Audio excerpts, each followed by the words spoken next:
We are all the products of our upbringing and how we were parented, our socioeconomic situation. All those things factor into who we are. One of the takeaways for me is that in any marriage, in any long-term relationship, whether you're married or not, you're going to come to a point in that relationship where there is something inside of you, a block inside of you that is preventing this relationship from moving forward, to going into its next phase, to becoming a better, growing, evolving thing. And you are going to have to sit down and deal with that thing. If you do, great, because then the relationship is going to continue and it's going to move on. If you don't, or your partner does not, it won't.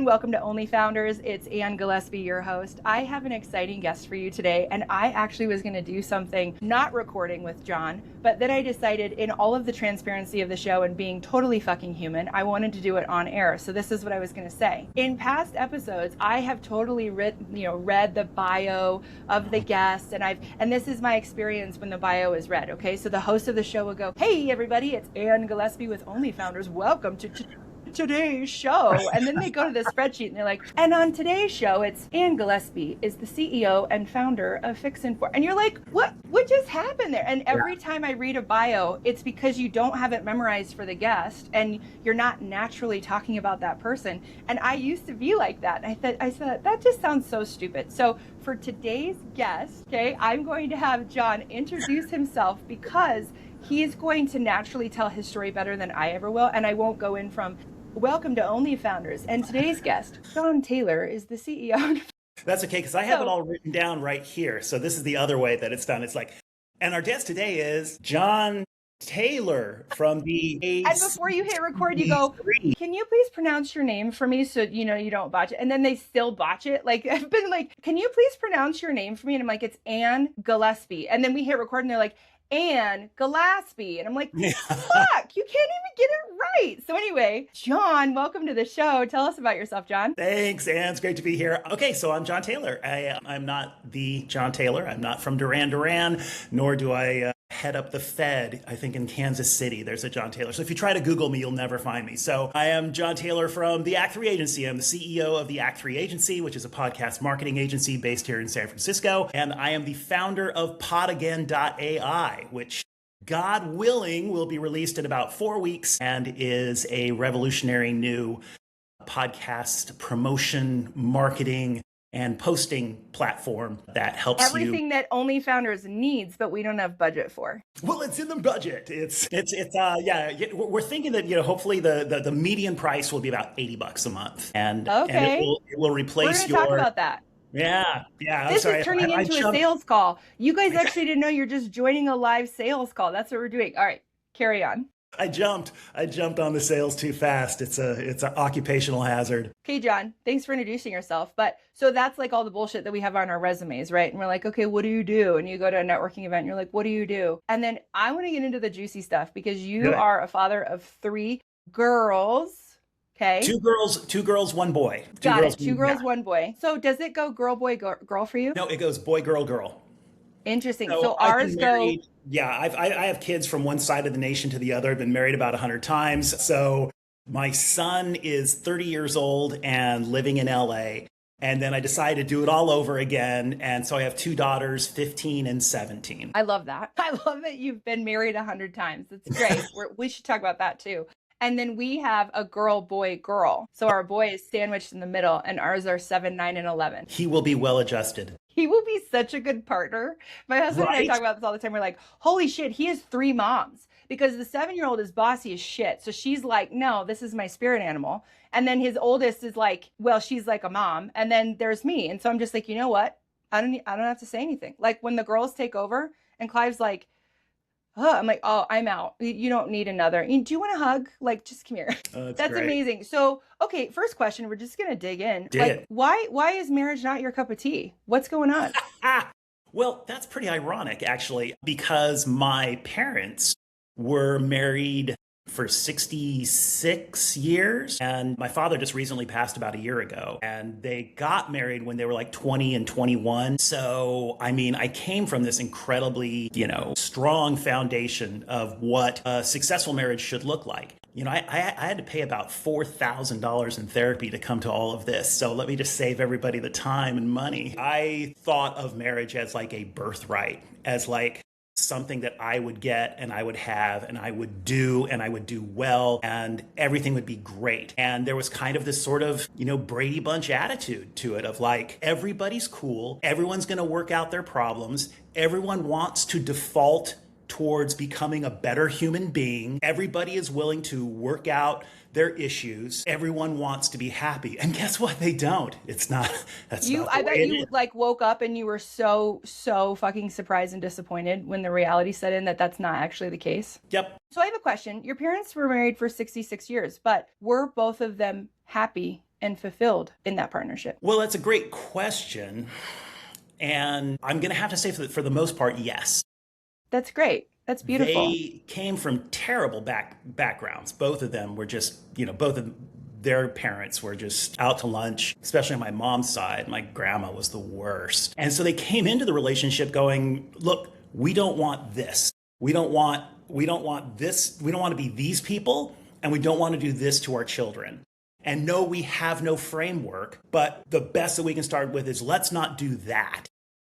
And so that's how they focused. And that's how they, so they did have hard times where they had to learn how to communicate and where they had to, make decisions that were based on having no prior experience of what, the role model should be or what the paradigm should be. So yes, definitely tough times. But, they always found a way to work it out. And, my parents took, were incredible role models in terms of the career path as well. My dad was a super entrepreneur. I mean, in retrospect, we call him an entrepreneur now. He was just a hustler back then. He was always, doing something to, that was kind of different or entrepreneurial. Mom was a little bit more staid and more risk adverse, but they called it leapfrogging. They would sort of take turns like, okay, now we're going to focus on my career. You stay home with the kids. Okay, we're going to focus on my career. You stay home with the kids. And, mom eventually became one of the first female tech CEOs back in the 80s and 90s. And, and my father became a very successful writer. And so, they did it. So would you say that your parents, are your parents cycle breakers then? Yes, 1,000% cycle breakers, without a doubt. That's beautiful. Yeah. I am a cycle breaking mom. Excellent. And I would say, I think my mom teased some cycle breaking herself to show me by example, which was great. And I think that the story you gave of the leapfrog, I've heard that before. I actually have heard that from an older successful married couple as well. And they said the same thing. Our marriage took phases. It was sometimes we focused on her career and what she needed to do, and sometimes it was mine. And I really love that. I think it works well. My question for you is, so you had this example, and now I feel like I got a peek into your childhood and what your parents were like. So then where did that leave you with marriage for you? Was it maybe the naivete of what we had talked about, like the Band-Aids being ripped off, the wool's no longer over your eyes, and you're like, wow, not everybody is cool and actually wants to work on themselves and do the work? Or was it because you had those parents as role models, you went into it thinking they made it look so easy, so of course I'm going to be able to do this? And then when it was your turn to actually put it into action, you realize, oh wow, they really lucked out in finding each other. Not everybody is like that. Yeah, all of the above. Everything you said is basically, yeah. So it's both. I was kind of analyzing all of it. It wasn't really a question. It was like, let me tell you what I heard, John, because this is what I heard. This is it. This is the answer. Yeah, well, and it's true. It's true. And we are all the products of our upbringing and our, how we were parented, our socioeconomic situation. All those things factor into who we are. And one of the takeaways for me is that in any marriage, in any long-term relationship, whether you're married or not, in any long-term relationship, you're going to come to a point in that relationship. There is something inside of you, a block inside of you that is preventing this relationship from moving forward, to going into its next phase, to becoming a better, growing, evolving thing. And you are going to have to sit down and deal with that thing. And if you do, great, because then the relationship's going to continue and it's going to move on. If you don't, or your partner does not, it won't. It won't. And then, if you divorce, then you'll see from a distance, hey, look, you never got over this. So you never it did was your fault. No, and that's the thing. It's like I totally and absolutely take responsibility for everything that I did that led to two divorces. But I did the work. And so, do you think that your founder life at all, with all the things that you were founding and doing? Also, you were a rock star before founder life. There's so many fascinating things about you. I was like, we got to dig in. But how do you think the journey that you've had in your work, and then we're going to dive into that next, maybe impacted the marriages? What was that like? Boy, that's a really good question, because isn't that like that's sort of like the universal marriage question? It's like, how does your work affect your relationship? What are you prioritizing? Are you prioritizing your work? Or are you prioritizing the marriage? And there's three sides to that story, his side, her side, and what really happened, right? In my first marriage, I was trying to become a rock star, and then I did-ish. And I was on the road for a long time. I'd be on the road in the latter part of it. I'd be on the road, 7 months out of the year. Okay. And we had a newborn baby son. Ooh. And so that's not easy.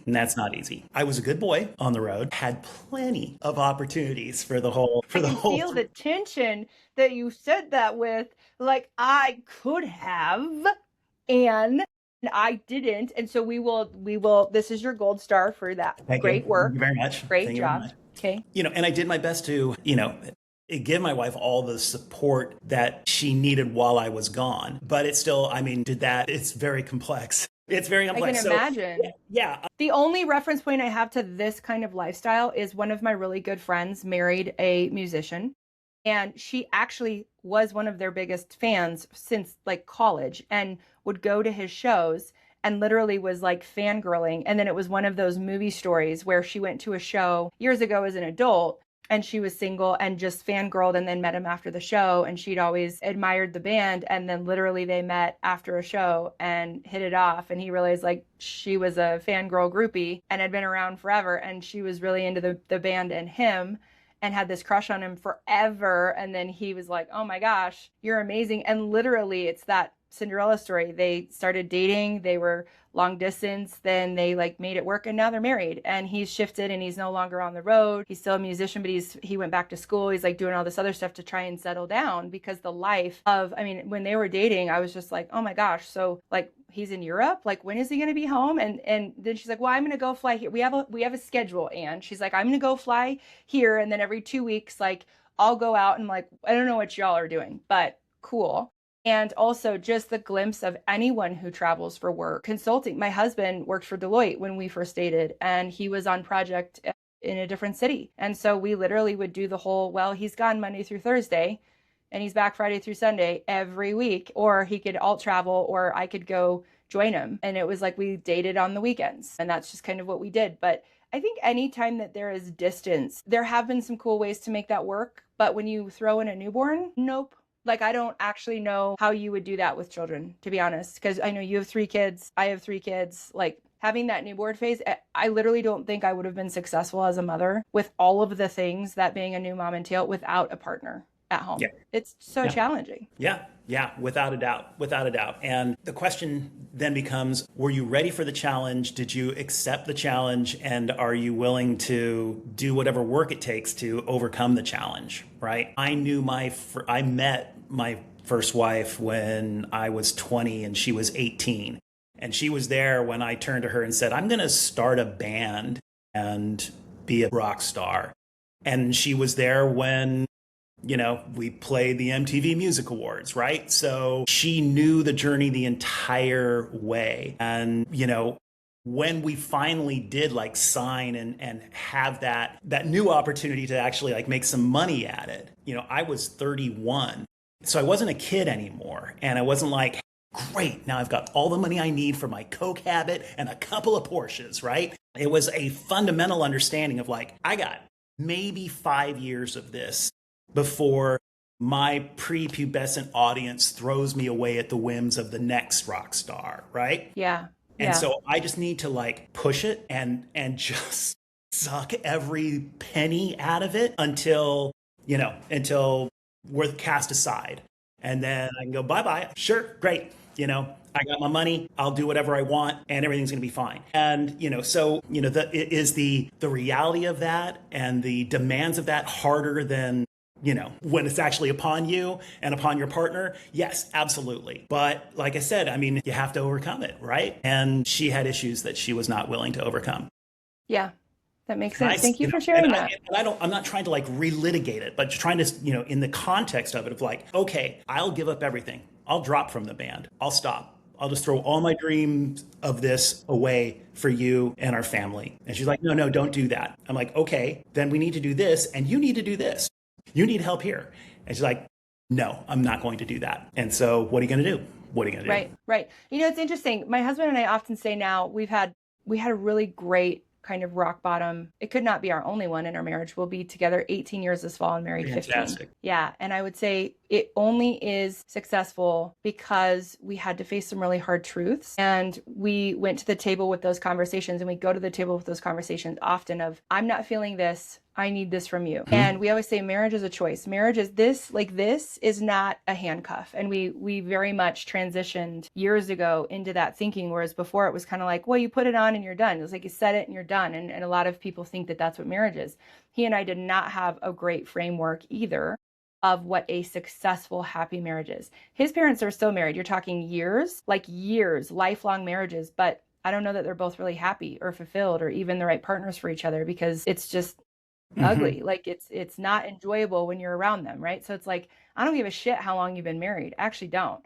I give a shit if you've been married a really long time and happy and both feeling fulfilled and both feeling like yourself in that relationship. Otherwise, a 70-year marriage, fuck it. I don't give a shit. If you lost yourself in that and then it was miserable the whole time, why'd you stay together? Like I celebrate divorce. I think divorce is very much a choice of two people that's very mature, that says, hey, this is going to be a lot of work. Divorce is really a lot of work and ugly, but we're so convicted that we are not the right people for each other anymore in this phase of life, that we're going to go through the hard and the ugly to go find ourselves again. And I think that's beautiful. And I come from a very, dysfunctional home, divorce, a lot of different types of abuse. And it's like they stayed together longer than they should have for the kids, which then I'm now the proponent of the kids saying, well, I was 12 when they split, 13 when they divorced, and I think they probably should have split when the red flags were appearing when we were born. But of course, back then it was a different era in the 90s. So, I just think it's interesting. I think marriage, the ring is not a handcuff. The vows are not a handcuff. Yes, you take the vows seriously. Absolutely.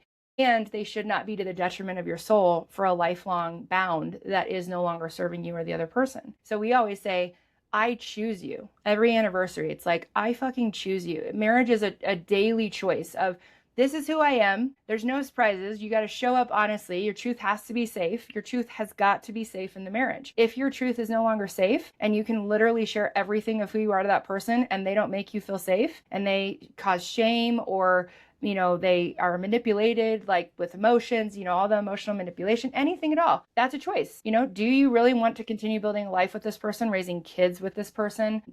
Who your partner is, I think, is the most important decision of your entire life, because everything else that you do, that's your home. That's your cave. That's your nest. You have to go back to that every single day. Yeah. So if your partnership is not supportive, it's a choice, right? Yeah, I think it's incredibly wise, and it's a really good perspective, a good way to look at it. And especially when you talk about the kids, I think one of the great lies that we tell ourselves is that kids are resilient. They're not. Kids are not resilient. Kids are sponges. They are sponges, and they are soaking up everything around them all the time. And then they become adults and they go to therapy. Exactly. And work out. What is it that you work out in therapy? What's the main thing you work out in therapy? What happened to you as a kid? Exactly. Your inner child work, emotional regulation. Exactly. The very first thing they ask you, well, tell me how you grew up. Tell me about your parents. That's the first fucking thing every time. Yeah. Because kids are not resilient. Yeah, that's a lie that parents tell themselves to rationalize terrible behavior. Well, and Yeah. the mistreatment of kids and also not doing the work themselves and Yeah. expecting the kids to have to figure it out. And the funny part is the household that I grew up in was extremely emotionally abusive and manipulative. And I realized my parents did the best they could with what they knew at the time. And they also chose not to do the work. And they were the adults and we were the children. And so a lot of times I hear, but she's your mom. I'm happily estranged from my mom in this phase of life. I'm happily estranged from my older sister in this phase of life. And I was estranged from my dad for 8 years before he passed away. And I think, I have a lot of people that will still tell me this, well, Anne, that's your mom. And like the shame should be put on me as the child. And I'm like, yeah, she's my mom. Isn't that awful? I'm her child. And so I switch the tables and say, look, as adults, it's our responsibility to show up and make these choices. It sounds like with the divorces, you are making decisions that are an adult choice, regardless of a child being involved or not. And I always say too, like, one of my good friends are going through a divorce now and they have a child. And I say, he will be stronger for this and more resilient for this as a human being when he's older, because you two are showing him what it looks like to take your own happiness into your hands. And do you think that he likes being at home confused with two adults who aren't agreeing on anything and fighting, and he doesn't know where his boundaries are as a child? Or do you think he's going to celebrate looking back on this time and saying, ooh, that was really hard. That was really ugly. And I'm so proud of my parents because they made the choice and separated. And I got to go to 2 different houses with 2 adults that were finding themselves or were finding their happiness and were defining what made them then, that I got to be raised by 2 adults who weren't arguing and, who were figuring themselves out, and modeling what it looks like to get your shit together. Because that's what kids need. Kids need examples and modeling of adults figuring their shit out. Because guess what? Every kid is going to need therapy at some point. I always used to think I'm a recovering perfectionist. Right. So like as a mom of 3, and I'd be like, I don't want to screw him up. I'm doing it all wrong. My husband's like, and every single child is going to have to go to therapy as an adult. There's no way to have like a perfect, even if you're cycle breaking and you're figuring all this shit out, they're still going to go to therapy for something. So you're fucking them up. Just which way and how hard are you going to fuck them up so that they have a therapy bill later? And I was like, exactly. Amen. Like just take the load off. Just heal in front of them. That's what I've been doing. Like if anyone's been following along with me in my journey, it's been the 6-year transformation in my mid-30s of literally healing and breaking in front of my kids, because I realized that wasn't modeled for me. And I don't care how bad you hit rock bottom, but you better repair after. And as an adult, when you show your kid, hey, I'm not perfect, I'm really struggling, or I'm failing, or I failed you, I was wrong, I was really sad that I handled that way, and you repair, that's all they need. Like, it's really simple. I think once I hit that place, I was like, I can do this parenting thing. Yeah.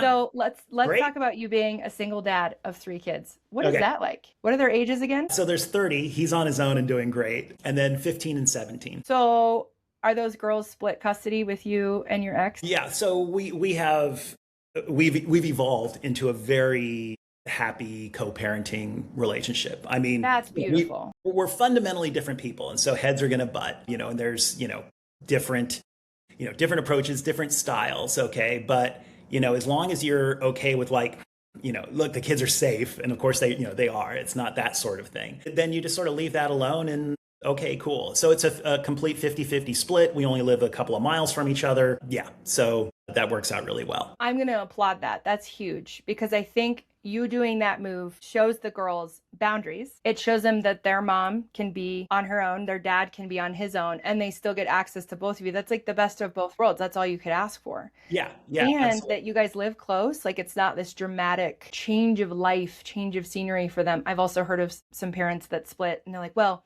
I need to go back to Florida or Nebraska or wherever. And then one parent's like, okay, well, let's just send them on a plane. Like, I feel that's so disruptive. I feel like we should change the narrative. Instead of staying, together for the kids, it's let's divorce amicably for the kids. Like, the whole language should change. And that should include, while we're raising children, stay in a similar location so that their life doesn't change regardless of who is the guardian of them. And let's be a little selfless in that phase of life. And let's make sure they're at the same school and they're not having to fly on a plane to a different place, Yeah. That's where I think it's not stay together for the kids, but let's split for the kids. And how can we make are co-parenting as best as possible. And then when we're empty nesters, get the fuck to Florida and Nebraska. I don't care where you go, but like that's when your life can begin again for you. You know what I mean?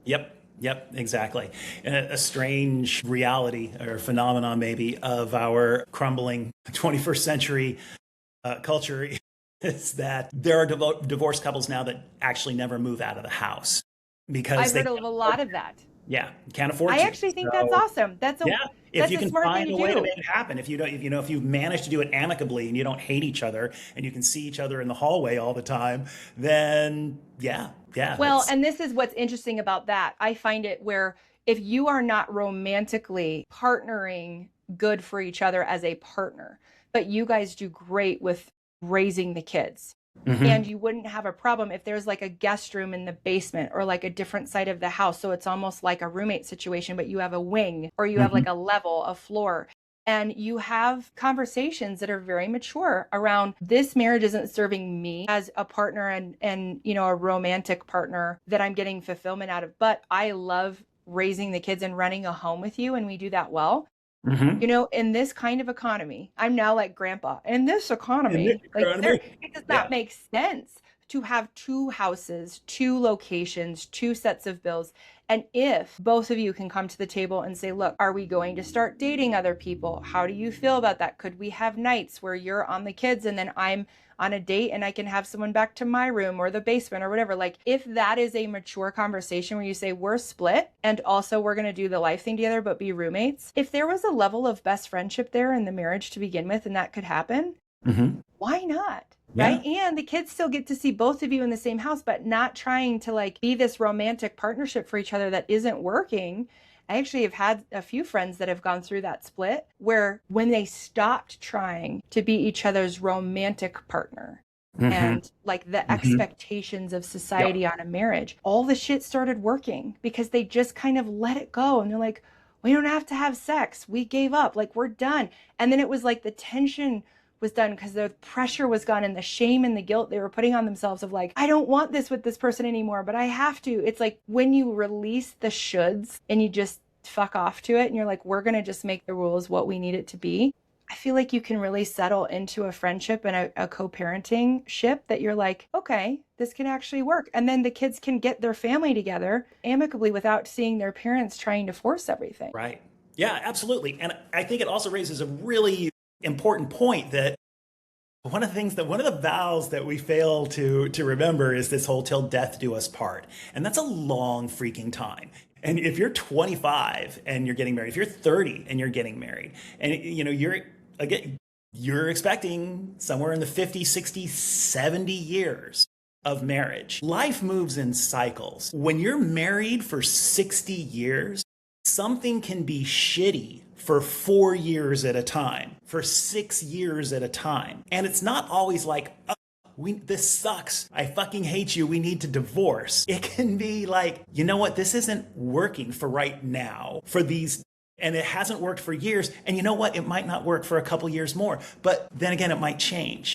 So you just sort of have to accept and change the rules, change the dynamic of your marriage and say, look, you know, we're going to have to just sort of like, and I guess the classic example is, you know, stepping outside the marriage, having sex with other people, right?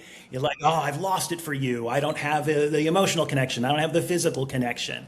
And then it's like, okay, well then maybe we just open things up, go nuts. And, you know, and then, and maybe that's a 2-year, 3-year, 4-year cycle, you know, and then through that cycle, you realize, okay, you know, that dopamine of the first time that we hit the mattress is fucking awesome. But I've done that 4 times now, and I've come to learn that like that's not everything. And I don't like these people that I'm sleeping with, and I don't want from them what I had from you. And you have this time where you learn and you grow, and then you start it and you come back and you're like, you know what? Went through that, discovered this, let's stay together. I love that perspective.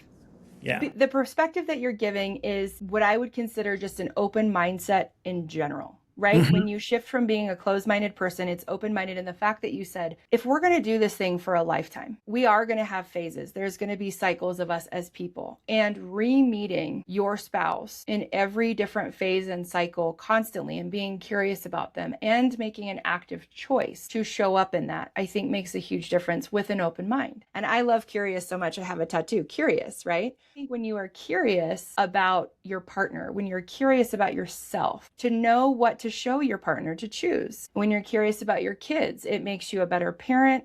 When you're curious about your family, people evolve, and we always just kind of think as a human condition, well, this is who I fell in love with, and so that must be forever, right? And how dare they change? But I think what's interesting is you said you open up. Have you actually been in an open marriage? Did one of your marriages ever open? It was more like she wanted it open and I didn't. She'd had an affair. We knew there was a problem. At that point, I was able to recognize that an affair is not the problem. An affair is a symptom of a problem, right? Smart man. Yep. Thank you. And so I'm like, a part of me was like, okay, go do this and we'll meet again and, see what's really going on. Yeah. But she was so convinced that this is love. I'm in love with this guy. This is so love. It was not necessarily open. It was battling her primary partner interests. Yes, but there were multiple times after the initial time, there were multiple times where she was like exploring. She's like, okay, am I in love with this guy? And then she came like, yes, I am. And during this time, John, had you two had conversations that were hard around her doing this when Yes. it was happening? So it wasn't like she was blindfolding you to the whole problem. It was like, let me bring you in on this, but this is what's happening. Well, I mean, there was the let me bring you in on this, that I'm having an affair, and I suspected, but I didn't know up until then. And then from there, the dialogue became much more open of like, okay, what is this all about? Yeah. I love this conversation. So you're probably like, well, why is Anne asking me questions? So I'll share here candidly too. My husband and I are in an open marriage now. And I know so much about all of this because years and years and years ago, when I was dying a slow death, it was one of my many rock bottoms, and I was in therapy, I was slowly associating to younger versions of me going through puberty and dating and college and all of the things. And because I had finally found autonomy at like 36, right? I realized with my therapist that I had the most amazing marriage, like in the early days. And everybody just thought, my husband and I are like this lighthouse couple. And I was slowly in my 30s, like, feeling the urge to step out, but also like not feeling as fulfilled by it with myself, because I didn't realize that I was in a severe depression and I had lost myself through motherhood. I had never actually known myself because of the family I was raised in. And so I didn't really know what I was starting with until motherhood hit. And then I continued to completely disappear from what even was there of Anne. And so I believe that I truly found Anne in my late 30s. And as a part of that, realized for this phase of life, which is why I love open versus closed mindsets, I probably have always not been a monogamous. I didn't even know you could have a relationship structure choice until therapy in my 30s. And I was like, oh, shit. You can actually choose your relationship structure. I had no idea. And it was a year of like the word open kept finding me. I'd like meet random people who were open at this couple through, some networking. We're like, well, we're in an open marriage. I'm like, whoa, you just said that? Like, how dare, that was weird. And I just was like, what the fuck is this? And then slowly like service providers who I'd been seeing, I started kind of being more open to the concept. And they're like, oh yeah, my husband and I are open. And I'm like, why does this keep finding me? And so I realized it was because it was a truth of mine that was a fear for so long because I was ignoring it. And it changed my identity of how I was raised, of everybody who had, known me growing up. It's like completely opposite of how I presented when I didn't have autonomy. And so with my therapist, really worked through a lot of concepts and realized, oh, I'm probably an ethically non-monogamous person by choice, but I had been societally forced into monogamous relationship structures because that's just what you did. And I wasn't really always happy with a lot of that because I'm very poly. Like I have a lot of capacity and love that I could have multiple partners. I call them multiple bucket fillers, but I believe we have multiple soulmates, and those soulmates could be delivered to you as a business partner, as a best friend, as a lover, as a spouse, as a partner. And I think that when you're open to that and you do the work to open your mind, it doesn't really matter if you're physically open or closed. When you have opened your marriage, and it sounds like you have opened your mindset, right? When you have the realization with yourself, regardless of being physically open or closed, that's kind of what my husband and I were talking about when we opened. So we've been open for 3 years. And that whole 2-year span before we got to that point, that's why I say we're 2.0 into our marriage of really seeing and giving each other what we want and need for right now, for this phase of life, right? And it is working beautifully for us. And it is so ethical. And it is literally skyrocketed our already amazing communication to the next level of amazing communication and more therapy and healing and growing ourselves as independent people in this, that it's made our partnership so much stronger to where it could be a lifetime. And we always say that when you're mentally open, you can physically open and close for the rest of your life because it's your choice of what you guys need, what you just said. You could choose for this phase of life, this is what we need. And then in the future, I did it and I really just miss you. I want you in this regard. And so I think that open mindset, when we opened our marriage, I then opened my mindset for businesses, for how I am a founder and a CEO, for how I am as a boss, for how I am for new concepts, for friendships, for the rules of engagement, for any relationship I carry.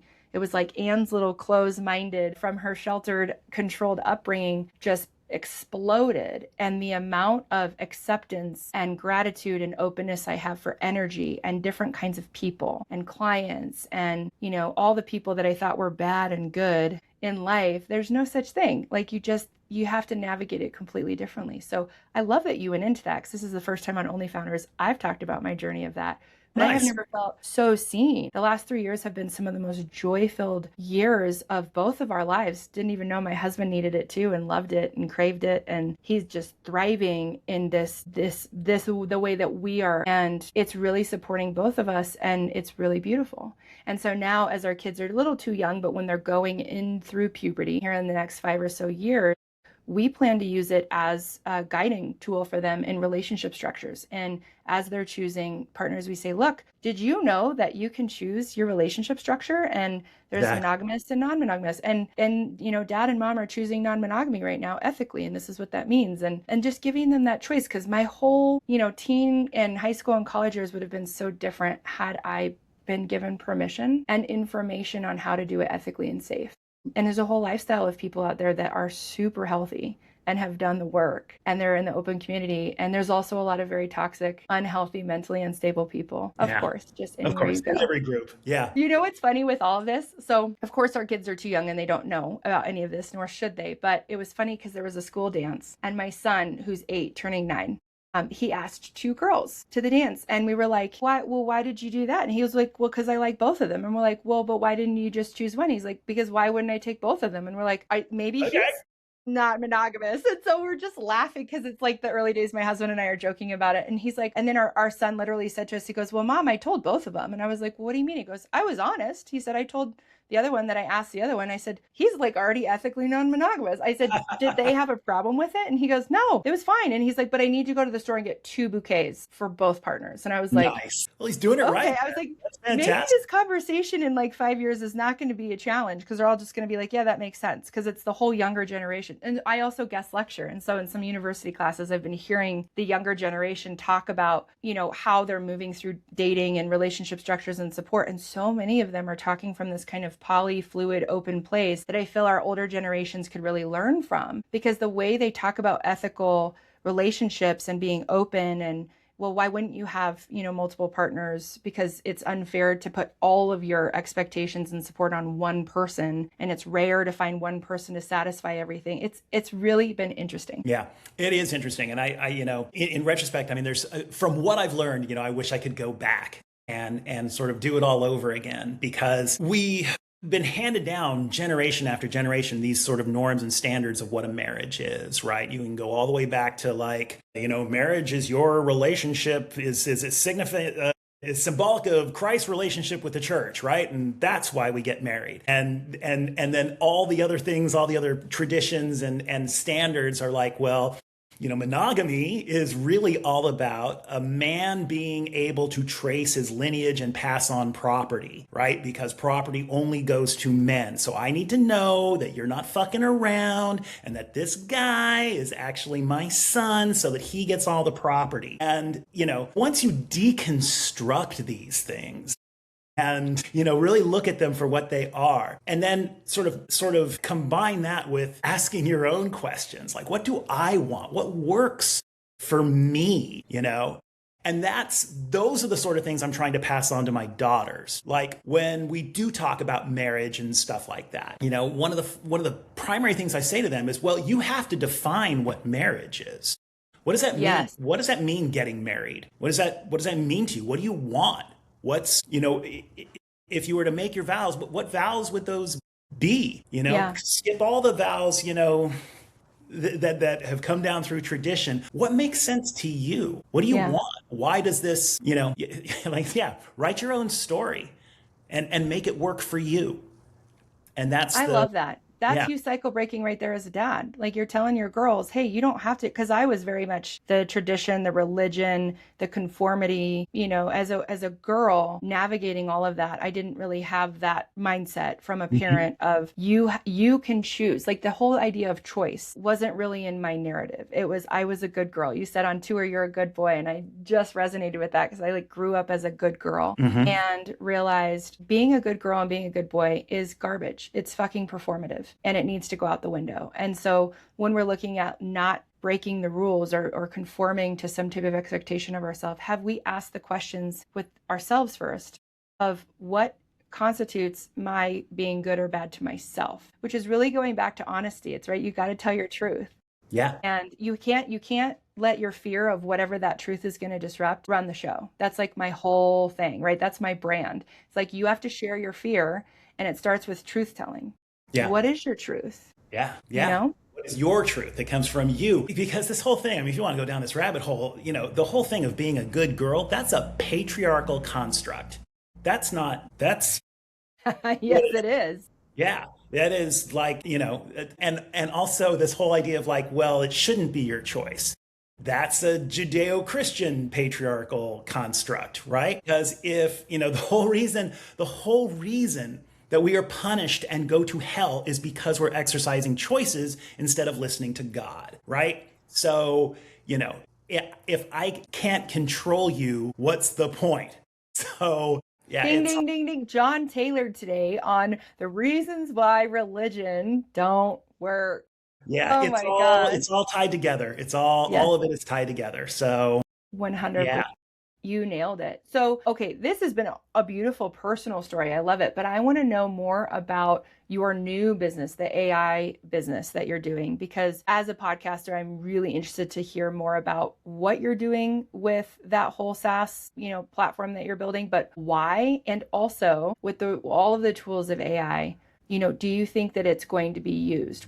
Does the market exist for what it is? So let's talk about that. I'm sorry, Anne, that's just too personal of a question. I'm sorry, we can't go there. So no, I get the X for that. I shared that I'm in an open marriage for the first time on air. And here John says, no, we're not talking about AI. That's too personal. No, that's not today, Anne, not today. All right, so I've been in digital marketing and whatever for way too many years that I care to explain. And when I started my agency a couple of years ago, we pretty quickly fell into podcast marketing because background is marketing, background is podcasting. Hey, podcast marketing, it all makes sense. And which quickly led down the rabbit hole of AI, as an emerging technology, which I, use on a daily basis in my podcast marketing agency work, which kind of got the wheels turning and really made me come to a realization that within the next 2 to 3 years, I won't have a job, that all of what I do and what a lot of the $6 billion social media marketing industry does now is going to be replaced by AI. So I figured I'd just get in on it and make some money off it and retire before I just lose my job. So here you are, you're a podcaster and you've got all these episodes that you've created. And one of the main problems in podcast marketing is that podcast is a contained unit of content. It is trapped inside of an audio. It is trapped inside of a video. So this is why we make clips, and this is why we make blogs and summarize transcripts and all this sort of thing, is to take that content out of the podcast and put it into a format online where AI can find it, where SEO can find it, where people online can just find it, right? So with PodAgain, what we're doing is we're giving podcasters access to their own content. What it does is it takes your library of episodes and creates a searchable knowledge base out of it. So think of it as a chat GPT only uses your proprietary content as its knowledge base. Love so that. you can go in there and you can query, hey, there was an episode with a guy named Chris, and he said something about ethical non-monogamy. What was that? And it'll come up, oh, well, that was episode number 125. That was Chris Porter. This is exactly what they had to say. Great. Make an episode out of that. And then it will write a whole script based on everything that you've talked about to that subject. It'll create an entire podcast script. And you can go in and edit it if you like, or you can just print it out, or you can click the button and it will clone your voice and spit it out as an episode. You can go in there and say, give me my 5 best cookie baking tips for the holidays where I talked about gluten-free cookies with frosting. And it'll spit out a whole script of your 5 best cookie baking tips. And then again, so you're literally curating your own content that's evergreen. And exactly. You're reformatting all the work that you've already done to then produce a net new episode from your own shit. Exactly. And that's brilliant. Well, I thank you. And so it does a couple things. One, it's great, if you're running out of ideas, if you want new ideas, if you want to find where the gap is in your ideas. It's great if you're a high frequency podcaster. That's our primary market with the first release, is these podcasters who are doing 7 shows a week, 10 shows a week, and and need something like this to help in the ideation and production process. It's also the antidote to AI slop, because it's not slop, it's your stuff. So unless you are slop, it's not producing slop, it's producing you. So it's like repurposing evergreen. It's like evergreen content that gets repurposed as more evergreen content. And then it's just going back into the pool of your wisdom. And then does it do anything else other than go back and curate a script for a new episode to release it? What else does it do, John? Tell me more. Well, let me tell you. So in version one, which hopefully is coming out in the next 3 to 4 weeks, so it can do these pull quotes, it can do research, you can download other people's RSS feeds. You can't clone from them, but you can do research, right? RSS feeds are public, so there you go. Yep. But version two is the one that's going to get me in trouble. So now imagine you've got your searchable database, your searchable knowledge base based on your information. In version 2, the AI learns and it starts to understand the way you talk and what your brand language is, what your key differentiators are, what are your core concepts. What is your business? What are you trying to do? How are you converting listeners into clients and customers? So this becomes sort of the operating system of a whole posting and promotion workspace. So now you can say to it in version 2, you say, all right, give me a title and a description for YouTube for this episode. And it goes into the knowledge base and it says, these are the words you use. These are the keywords that are popular right now. This is the way that YouTube runs its algorithm. So this is the suggested title. And based on all these different factors, algorithmic, competitive, your knowledge base, where the gap is, everything. So, and the more you do it, the more it learns. And the more competitors you tell it to monitor, the more it understands where your space should be. And the more you tell it about your business, the more it understands how it should make its descriptions based on getting conversions more efficiently. So it does all that posting and promotion for you. It'll make your YouTube titles, your Spotify, your Apple. It'll post to Spotify, Apple, and YouTube.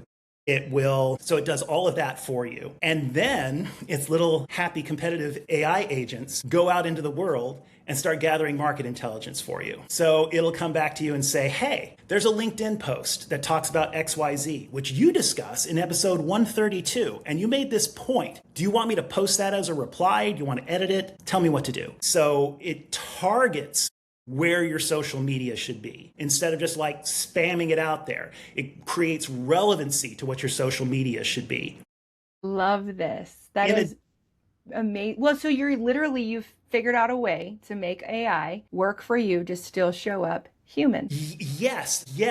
But the real sort of thing here is that to me, it's using AI the way AI should be used for speed, efficiency, and taking in an ocean of information that a human brain could not possibly get through in less than like days, right? And it's going through and curating and fine-tuning and associating those different pathways of content from you, right? And then from the relevancy of the world with marketing and all of the things. And it is literally spitting out these specifically targeted streams from that ocean that make sense in alignment. And that's exactly how AI should be used. And that is 100% the boat I'm on with AI, and still being a human-centered speaker, a human-centered branding founder, human-centered relator on this podcast. Everything I do is human-centered, but I fucking love AI.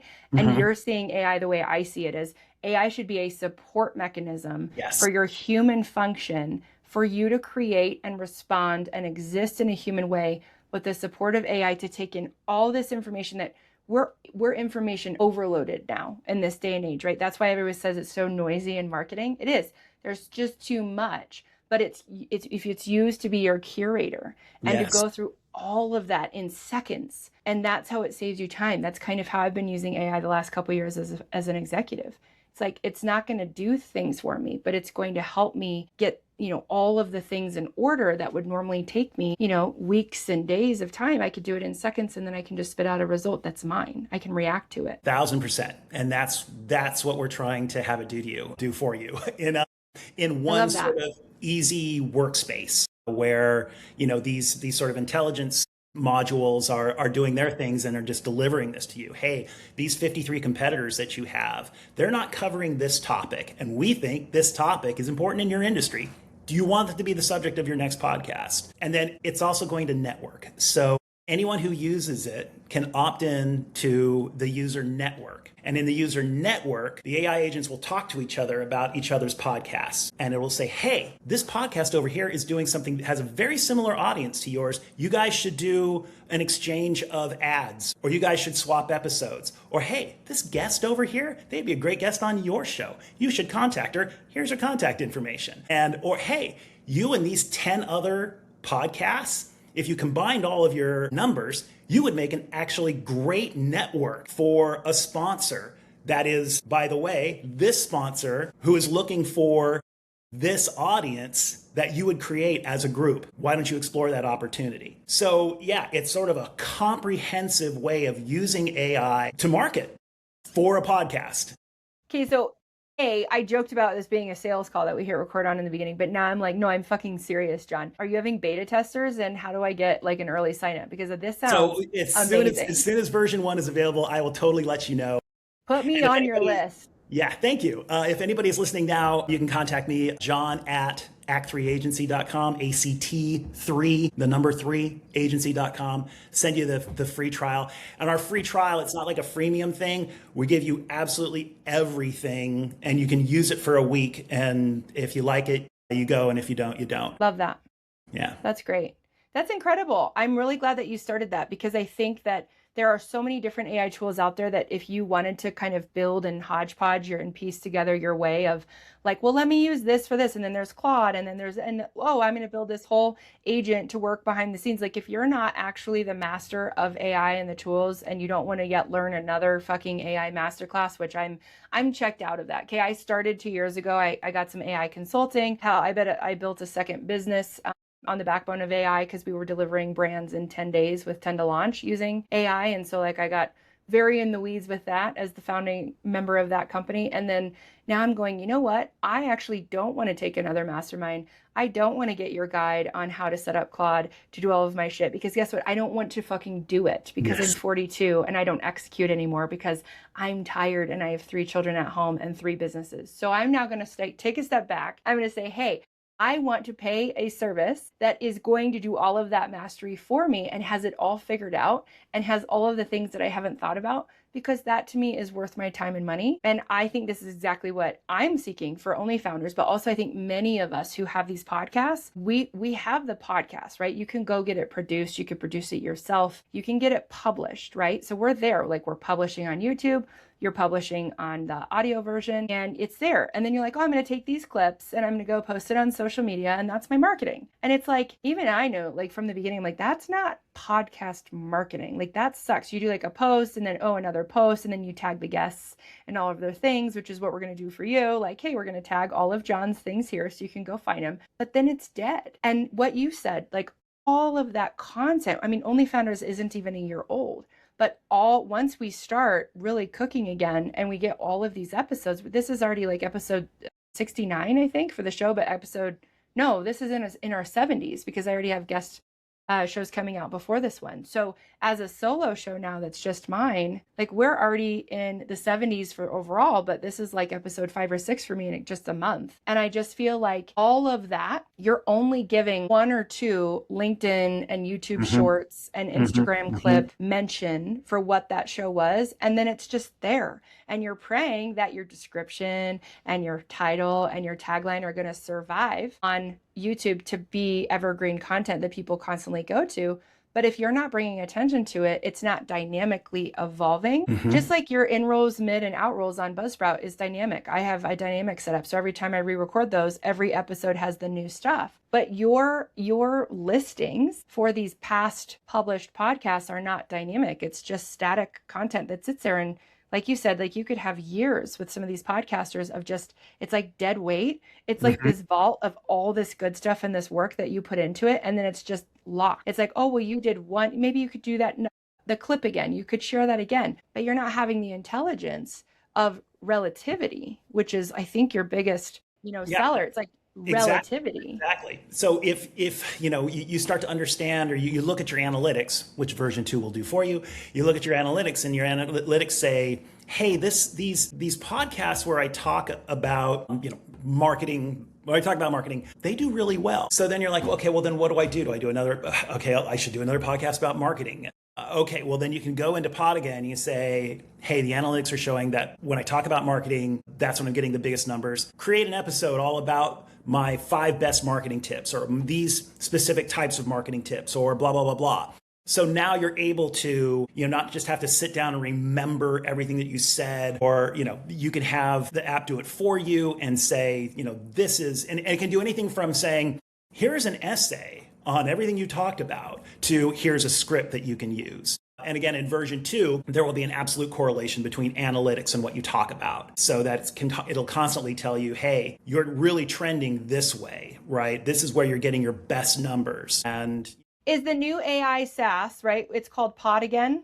PodAgain, yes. Is PodAgain designed to eventually put you out of business with your agency? Yes. Yeah. So brilliant. One of the primary it's your self-destruct button, John. You created my self-destruct button. No, this is my construct button, because I've got this number in my head. And when anybody offers me this number to take me out of this company, I will say yes. And then I am going to retire, and you will fucking not see me ever again, right? Where are you going to be? Where are you going? On the beach in San Diego, more than likely. Love that. And I will never go on social media ever again. I will watch every sunset. I will drink all the wine. I will continue raising and interacting with my wonderful children. I will write music. I will write books. I will do everything that I want to do. Yeah. And that's beautiful. Yeah. That feels like a really good close to the show. I think you've walked through this whole evolution of your life, of starting from this chaos and your, days on the road as a band member to this beautiful picture of retirement and the sunset in San Diego, which San Diego, great choice. It's who would not want to go to San Diego? Yeah. And I think it's a really great picture of you not losing yourself in both founder life and parenting. And I think a lot of people can lose themselves in both. And now in your latter years in life where you say, look, these are the lessons that I've learned and this is what I want to do. And, social media doesn't exist there for you. And that's there for a reason, because when you have truly feel like you've you've done the things that you wanted to do, which with your businesses, you're like, yep, I'm going to create this. This is going to be income. This is going to buy me out. I'm done building and this is how I want to spend my time. I think that's really important because as a founder and a single father, you don't have that time to go, a lot of people would say, well, do it now. Why wait? Go sit on a beach, go drink wine, go do it. And you're like, I'm building. Like you have to build and you have to put in the grit work and the, all of the hard stuff right now to build for the future that you want. It sounds like you're really focused on that, which I feel is going to make you extremely successful because when you're manifesting that sale, when that number is going to hit, which it will, you're going to get the number that you want because you know what you're going to do after. And that's the thing. A lot of people toward the end of their career, they say, I don't actually know what the other side of this looks like. And it's lonely, it's boredom, it's, the come to Jesus of like, shit, I haven't checked in with my spouse or my relationship in years and we're actually not good for each other anymore, when you're empty nesters. That's right. Yeah, exactly. I just feel like there's too many people that are like, I love what you said to your daughter. I'm going to bring it back to that as we close. It's like, you have to choose what you want your marriage to look like. You have to build it. You have to be intentional about that. And it seems like you're living with intentionality now. And the fact that this is what I want to have happen when I sell my business. This is my intention. This is how I want to spend my time. And you know that can change because you have an open mind. For this season in life, that feels good. Well, guess what? You have a lot of life left to live. So you could do that for a couple of years and be like, and I'm going to start my next company. I'm done because I have energy now. I have zest, right? I've done the beach time. So that's what's really powerful about all of it is it brings it back to that whole thought of how we raise our children and how we're in our marriage is for this phase of life, this is what feels good. And there's no handcuffs to any of it. You've got to evolve and change and be curious about where you are in each phase of life. So that's exciting. Well, I'm definitely interested in PodAgain for sure. That sounds amazing. Put me on your list. And then John, tell everybody where they can find you, where they can access you online. Absolutely. So you can find us at act3agency.com, ACT, the number 3 agency.com. I am John, John, at act3agency.com. I'm on LinkedIn at JT NorCal, YouTube, Instagram, also Act3 Agency, and PodAgain.ai. So check us out there. And yeah, that's me. That's us. That's a lot of me. That's a lot of you. Yeah, you exist a lot online. So when you go to your beach in San Diego, you're going to have to make sure you've wrapped all of those places up, or you just have an AI agent that's just, keeping them up so you can go to the beach. That's answering for me. There we go. This has been lovely. Thank you so much for your time today. I appreciate talking with you. Thank you, Anne. I really appreciate it as well. You bet. All right, guys. Well, that does it for Only Founders. Thank you so much. We'll see you next time.